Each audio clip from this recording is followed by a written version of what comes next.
ओम नमः शिवाय, हर हर महादेव, जय महाकाल, जय माता रानी। कैसे हैं आप सभी लोग? आप सभी शिव भक्तों को मेरा प्रणाम। मेरे देव आदिदेव महादेव की कृपा, माता रानी की कृपा आप सभी शिव भक्तों पर बरसे, यही मैं महादेव जी से प्रार्थना करता हूं और आपकी सारी मनोकामनाएं भी पूरी हो। देखिए, हम सबको पता है कि आज है 22 मार्च 2026 का दिन और आज के दिन पड़ रही है चैत्र नवरात्रों में पड़ने वाली वरद चतुर्थी तिथि, जिस दिन आप सभी लोगों को रात्रि के समय अपने ही घर पर ये चौमुखी दीपक जलाना होता है।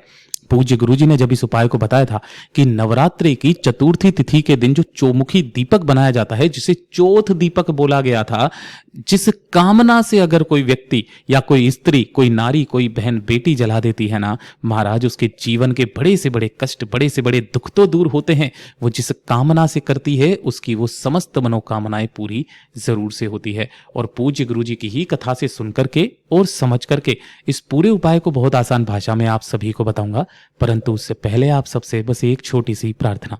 जो लोग पहली बार आए हैं, चैनल को सब्सक्राइब जरूर से कीजिएगा और वीडियो को लाइक करके देव आदिदेव महादेव का कोई सा भी प्यारा नाम कमेंट बॉक्स में लिखना बिल्कुल भी मत भूलिएगा। इस पूरे वीडियो में हम 4 महा उपायों के बारे में बात करेंगे जो आपकी अलग अलग कामना पूर्ति के लिए सिद्ध होंगे, तो आपको ध्यान से सुनना है और समझने की कोशिश करना है। सबसे पहले बात करते हैं हमारे पहले वाले उपाय की, और इस वाले उपाय को पूज्य गुरुजी ने 2 तरीके से करने के लिए कहा था।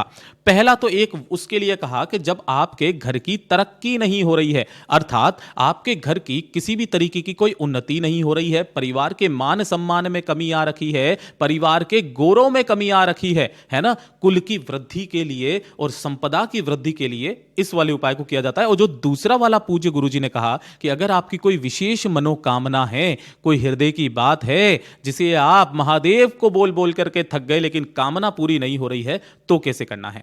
सबसे पहले बात करेंगे कि घर की तरक्की के लिए, उन्नति के लिए, घर की सुख शांति समृद्धि और मान सम्मान की वृद्धि के लिए घर की स्त्री को यह जो उपाय करना है ना, वो करना है 5 बत्ती के दीपक का। चाहे आटे का बना लो, चाहे मिट्टी का, उसके अंदर आपको 5 लंबी बातियां अलग अलग लगानी है, एक ऐसे, एक ऐसे, एक ऐसे, एक ऐसे और एक ऐसे। इस तरीके से आपको लगानी होगी, ठीक है ना। और 5 ही बातियों को लगा करके इसके अंदर आपको देसी घी भर के, कोशिश करना गाय का घी हो तो बहुत अच्छी बात है, और सभी बत्तियों को आपको प्रज्वलित कर लेना है, जला लेना है। जलाने के पश्चात आपको जब प्रदोष काल का समय होता है, सूर्य अस्त होने के बाद में, उसके बाद किसी भी समय पर इस दीपक को लेकर के जाना और आपके घर का जो बिल्कुल बीचों बीच का पॉइंट हो, यानी कि घर का बिल्कुल केंद्र हो, उस केंद्र पर थोड़ा सा कुछ आसन के तौर पर गेहूं, चावल, हरा मूंग रख करके इस दीपक को, जिस घर की स्त्री मात्र प्रज्वलित कर देती है, उस घर में सदैव रिद्धि सिद्धि का वास होता है। उस घर की तरक्की खुद मेरे देव आदिदेव महादेव करते हैं। पूज्य गुरुजी का बहुत अद्भुत और अचूक उपाय है, जरूर कीजिएगा। और जो इसी के अंदर पूज्य गुरुजी ने बताया कि अगर किसी भी भक्त की मनोकामना, उसकी कोई हृदय की बात है जो महादेव तक नहीं पहुंच रही है, सब कुछ करके देख लिया, तब आपको यह उपाय करना होगा। पूज्य गुरुजी ने विशेष तौर पर कहा कि आपको लेने होंगे इस तरीके से थोड़े से काले तिल, है ना, 1 चुटकी मात्र काले तिल आपको लेना है। ये काले तिल क्या करते हैं कि जो भी समस्या आ रही है, आपकी कामना क्यों नहीं पूरी हो रही है, जो भी आपके बीच में बाधाएं आ रही है ना, उन सभी बाधाओं का काट करता है ये काले तिल,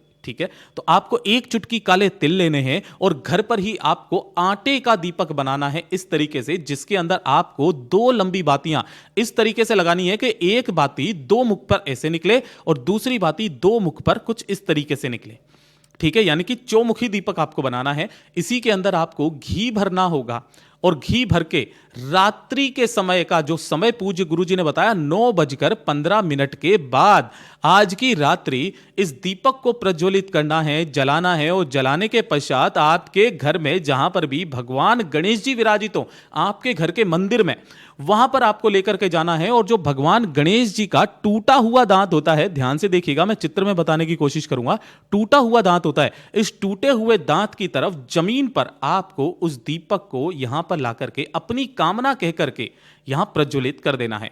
प्रज्वलित कर देने के पश्चात जो काला तिल आपने लिया है, उन काले तिलों को अपना नाम और गोत्र बोल करके इसी वाले दीपक के अंदर डाल दीजिएगा। आपकी चाहे कितनी भी बड़ी कामना क्यों ना हो, पूरी जरूर होगी। पूज्य गुरुजी का बहुत अद्भुत और अचूक उपाय है, जरूर कीजिएगा। और अब बात करते हैं हमारे दूसरे वाले उपाय है। तो अगला वाला उपाय आपको मात्र 1 बेलपत्र से करना होगा। इस वाले उपाय को आप महादेव के यानी कि शिवालय में भी जाकर के कर सकते हैं। साथ ही साथ इस वाले उपाय को आप अपने घर पर भी कर सकते हैं, क्योंकि ये वाला उपाय आपको प्रदोष काल के बाद में करना होता है। और इस वाले उपाय का सबसे बड़ा क्रम होता है कि आपके घर पर कभी भी कर्ज ना बढ़े, कभी भी धन की समस्या आपके घर में ना आए। कैसे करना है, विशेष रूप से ध्यान से सुनिएगा। इस वाले उपाय के लिए आपको एक बेलपत्र लेना है, इस तरीके से जो कहीं से भी खंडित कटा फिटा ना हो। साथ ही साथ आपको लेना होगा थोड़ा सा लाल चंदन। लाल चंदन अगर ओरिजिनल मिल जाए तो कोशिश किया कीजिए उसे ही काम में लें। और एक लोटा शुद्ध जल अपने घर का तांबे के कलश में। साथ ही साथ हो सके तो एक गोल बाती का दीपक, चाहे आटे का बना लो चाहे मिट्टी का, जिसके अंदर आपको घी का दीपक लगाना होगा। ठीक है, इस तरीके से इन सभी को लेकर के अगर आप अपने घर के आसपास कोई शिवालय है, शिव मंदिर है, वहां पर आप कर सकते हो। यानी कि 6:30 बजे के बाद आपको ये उपाय करना होगा। अगर आप वहां नहीं जा सकते तो आप अपने घर में ही जो शिवलिंग विराजित है वहां कर सकते हो। शिवलिंग नहीं है तो कोई सा भी एक पार्थिव शिवलिंग का आप निर्माण कर लेना। बशर्ते जब आप पार्थिव शिवलिंग का निर्माण करते हो तब उसका पहले तो आपको पूजन करना है। जो भी आप लगाते हो, चावल चंदन चढ़ा करके उनके ऊपर इस तरीके से पूजन करना। और एक दीपक सबसे पहले जब आप उपाय करेंगे, चाहे शिवालय में चाहे घर पे, सबसे पहले एक दीपक आपको यहां पर प्रज्वलित कर देना है, जला देना है। जला देने के पश्चात 2 मिनट वहां पर बैठना है, बाबा से निवेदन कामना करना है। जिस तिथि को कर रहे हो उस तिथि का स्मरण करके सबसे पहले आपको करना क्या है, जो 1 लोटा शुद्ध जल लिया है उसी 1 लोटे शुद्ध जल में से आधा लोटा जल पहले भोलेनाथ की शिवलिंग के ठीक ऊपर समर्पित कर देना है। श्री शिवाय नमस्तुभ्यम मंत्र का स्मरण करते हुए। किनके नाम से करोगे? कुंदकेश्वर महादेव के नाम से। ठीक है, जैसे ही ये जल समर्पित हो जाएगा उसके पश्चात जो आपने एक बेलपत्र लिया है उसी एक बेलपत्र की बीच वाली पत्ती पर अच्छे से लाल चंदन आपको लगा देना है। और लाल चंदन लगा देने के पश्चात इसे उठाना और उठा करके भोलेनाथ की शिवलिंग के ठीक शीर्ष पर इस तरीके से समर्पित करना कि डंडी इस बार आपकी तरफ में रहे और जो बीच वाली पत्ती है वो आपसे विपरीत दिशा में रहे। जिधर आपने चंदन लगाया है वो हिस्सा शिवलिंग से टच होना चाहिए। इस तरीके से लगा करके अपनी कामना, अपना नाम और गोत्र बोल करके करना। और जो बाकी का आधा लोटा जल बचा है इसी बेल पत्र के ऊपर आपको समर्पित कर देना है।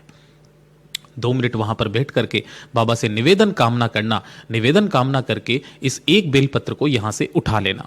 उठाने के पश्चात अब विशेष रूप से ध्यान से सुनिएगा। अगर आपने अपने घर पर पार्थिव शिवलिंग के ऊपर ये उपाय किया है तो अंत में फिर से वापस 1 लोटा शुद्ध जल समर्पित करके उसका विसर्जन जरूर कर दीजिएगा। अब ये वाला जो एक बेलपत्र आपने लिया है, इस एक बेलपत्र को अपने घर के अंदर जब आप लेकर के आओगे तो आपके घर की जो चौखट है, मेन चौखट ये वाली, इस चौखट से आपको इस बेल पत्र को स्पर्श कराना है। और स्पर्श करा देने के पश्चात इसे ले जा करके आपके घर में जहां पर भी धन रखने का स्थान हो, तिजोरी हो, गल्ला हो, उस जगह पर जाकर के इसे रख देना है। कोशिश करना लाल कपड़ा अगर आपके पास में हो तो लाल कपड़े के अंदर आपको लपेट करके रख देना है। उसके बाद में देखिएगा आपको कितना इसका फायदा मिलता है। गुरुदेव का बहुत अद्भुत और अचूक उपाय है, जरूर कीजिएगा। और अंत वाला उपाय आपको शिवालय जाकर के ही करना होगा, इस चीज का ध्यान रखिएगा। गुरुदेव ने कहा था कि जब आपके घर में लड़ाई झगड़े क्लेश बहुत ज्यादा हो रहे हों, परिवार में भाई बहन के बीच में नहीं बनती, पति पत्नी के बीच में नहीं बनती है, छोटी छोटी सी बातों पर लड़ाई झगड़े क्लेश आपके घर में बहुत ज्यादा हो रहे हैं, तो आपको मात्र 1 चुटकी हल्दी लेनी है और साथ ही साथ 1 लोटा शुद्ध जल अपने घर का लेना है, तांबे के कलश में। परिवार का कोई भी एक व्यक्ति कर लेना, किसी भी दिन इस उपाय को कर सकते हैं। ठीक है, जैसे ही आप इन्हें लेकर के भोलेनाथ के मंदिर में पहुंचोगे, शिवालय में शिवलिंग के पास में ना, यहां पर आपको शिवलिंग के पीछे की तरफ बैठना है, जिससे आपका मुख उत्तर दिशा की तरफ में हो जाएगा। सबसे पहले आपको जो पूजा पाठ अर्चना करनी है वो करना। करने के बाद अभी आपको 1 लोटा शुद्ध जल पहले समर्पित नहीं करना है। जो आपने हल्दी ली है उसी हल्दी से आपको केवल और केवल इस जलाधारी पर, पूरी जलाधारी पर आपको हल्दी का अच्छे से लेपन करना है। केवल जलाधारी पर करना है, ध्यान से सुन लीजिएगा। आपको शिवलिंग के शीर्ष पर नहीं लगाना है, केवल जलाधारी पर अच्छे से हल्दी का लेपन कर दीजिएगा। हल्दी का लेपन कर देने के पश्चात अपने दोनों हाथों में इस कलश को पकड़ना। सबसे पहले अपना नाम बोलना, गोत्र बोलना, अपने कुल का नाम बोलना। जिस तिथि को कर रहे हो उस तिथि को बोल करके आपको क्या करना है, इस वाली जो जलाधारी पर आपने हल्दी लगाई है इसमें से थोड़ी सी हल्दी निकाल करके आपको किसी भी कटोरी पर थोड़ी सी हल्दी निकाल लेना, मतलब बिंदी लगाने के लिए तो आपको थोड़ी सी हल्दी निकाल लेनी है और उसके पश्चात इस 1 लोटे शुद्ध जल को पूरा का पूरा भोलेनाथ की शिवलिंग पर समर्पित कर देना। समर्पित करके जो आपने थोड़ी सी हल्दी निकाली है ना इसी जलाधारी पर से, इसे लेकर अपने घर पर आना और घर पर आने के पश्चात आपके घर का जो मेन दरवाजा है, मुख्य दरवाजा, उसी मुख्य दरवाजे के ऊपर मात्र 1 बिंदी कुंदकेश्वर महादेव का नाम लेकर के इस स्थान पर आपको लगा देनी है। केवल 1 बिंदी। जब आप 1 बिंदी लगाओगे तो उसे भी कोशिश करना आपकी कौन सी वाली उंगली से, जो ये अनामिका उंगली होती है ना, छोटी उंगली के पास वाली उंगली, उसी वाली उंगली से आपको यहां पे लगा देना है। गुरुदेव ने कहा केवल एक बार इस उपाय को करके देखिएगा, 24 घंटे के अंदर अंदर आपको शिव तत्व की अनुभूति होगी। पूज्य गुरु जी के सभी उपाय बहुत ही ज्यादा खास और अद्भुत है, जरूर कीजिएगा। वीडियो पसंद आए तो लाइक करना, चैनल को सब्सक्राइब जरूर कीजिएगा।